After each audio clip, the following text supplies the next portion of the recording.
Welcome everyone to the Coach's Corner. John Stanko being joined by Sarah Brady, head coach of the women's soccer program. Sarah, thanks for joining us today. Thank you again. Your non-conference schedule concluded with two of your toughest opponents in Fordham and Bucknell. Overall, in your coaching philosophy, do you think it's a benefit or a detriment preparing for the conference schedule, having your two toughest non-conference opponents at the end of that slate?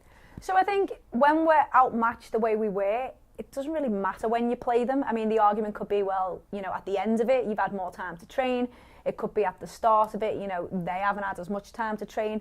I think the schedule that I inherited was not the best schedule to develop a young team. As you know, my philosophy is very long term. I give young players a chance. So it kind of exposed a lot of our kind of naivety, exposed a lot of our mistakes because we were punished for them. I think that's the question is depends how you look at it. Do you want to get them early when they haven't had a chance to train, or do you want to get them later when you've had a chance to train? I think regardless of when we got them, I don't think we're at the level just to compete with those teams yet. And we were closer to Fordham. I mean, that was a 2-0 game. I think, we made some mistakes, give a penalty away in the 7th minute, a very soft penalty. And I think, that was a psychological blow more than it was, it ruined the game.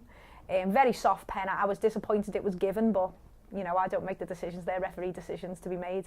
2-0, I think it's respectable, fully funded A10 team. Bucknell was, definitely a hurdle too high for us at this stage of our development.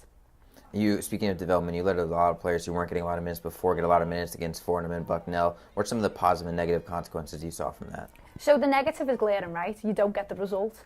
But again, we've always been long-term focused. So, when are we supposed to find out if these players can play at the level? We have to look at ourselves and we have to say to ourselves as coaches, what's your philosophy? Do I, in year one, set the culture and the philosophy of, I'm going to give young players a chance. So our recruits watching, that's what I'm telling them. And then they come to our games and I'm not giving young players a chance. So we have to kind of swallow our ego short term, sometimes as coaches, if we're going to stick to our philosophy. And I truly believe in it. I truly believe in playing young players and giving them an experience. What we learned this year is some players are just not ready yet. They need a lot more work. But how are we going to find that out if we don't give them the chance? So I was happy that they learned through their own experience, because sometimes, as you know, we've all been young people. If someone tells us, I don't think you're ready yet, there's always that, well, I haven't been given a chance. When we give them a chance and they experience for themselves, it's more of a lesson that they can really grow from.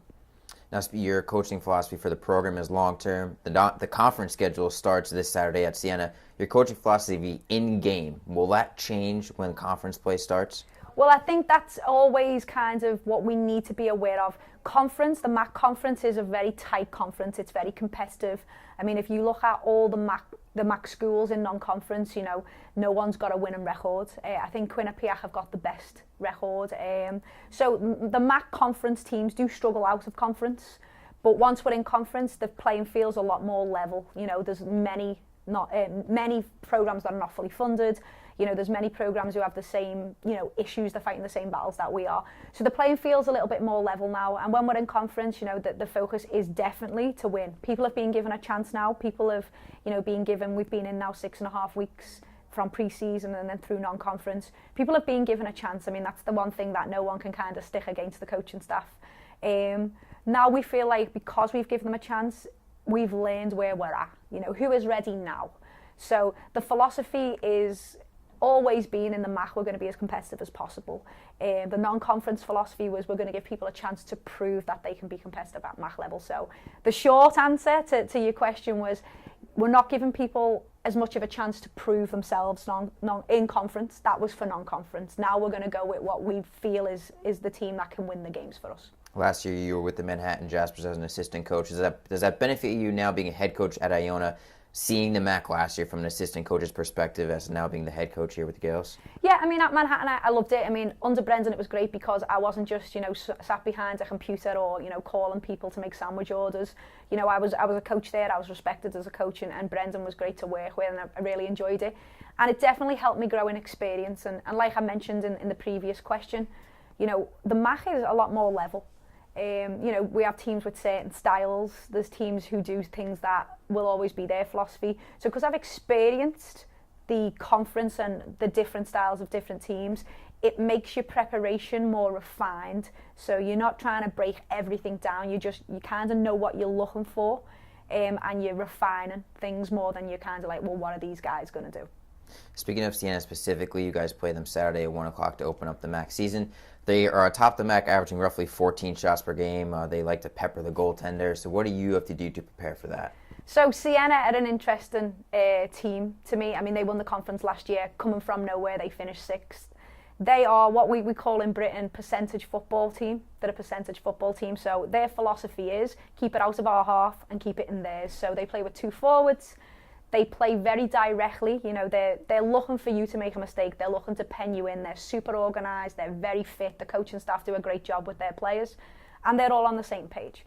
That percentage football of keep it in our opponent's half and let's, you know, let's capitalise on mistakes. It works at this level, you know, because our players unfortunately it's not the top level of play. But we have a strategy to be able to counteract what Siena do. They're going to be able to do what they're going to do because, you know, Steve's been there a long time, things like 18 years now. So they're very set in their identity. But we've identified what we think we can exploit within their approach to the game. You mentioned that they like to capitalize on mistakes. What are the mistakes you've told your team, without giving too much away, that they need to avoid against the Saints? I think the main thing with our team, with them being young, is they lack a little bit of composure. You know, what I've noticed is it's not always the decision that's the mistake, it's the execution. And the composure to be like, you know, I'm under pressure, I don't have to get rid of the ball in one touch, I can take an extra one. The awareness of where am I on the pitch, where's the pressure. I think with our team, a lot of the goals we've conceded have been mistakes. They haven't been crazy breakdowns. They haven't necessarily been because someone's absolutely made a fool of one of our players. It's been a concentration error, and that's just youth. That's just youth. We've given people a chance through the mistakes. You know, when people make a mistake, we don't drag them off the pitch. We're like, okay, let's reflect on it. Let's do film. And the team are kind of in that mindset now where they know that we're not going to vilify them for the mistake. But we are asking them now to be more mindful to not make the mistake because they've had the experience in non-conference play.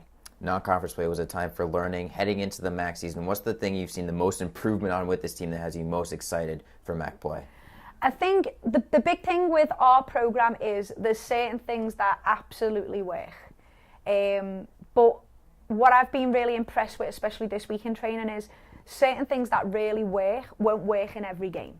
So we'll have a player who is phenomenal at something, and she's now realising that that's not the tactic for every game. So some games, you know what, you do that brilliantly, whatever it may be. It may be, you know, providing a great service from across. It might be stepping out of the back.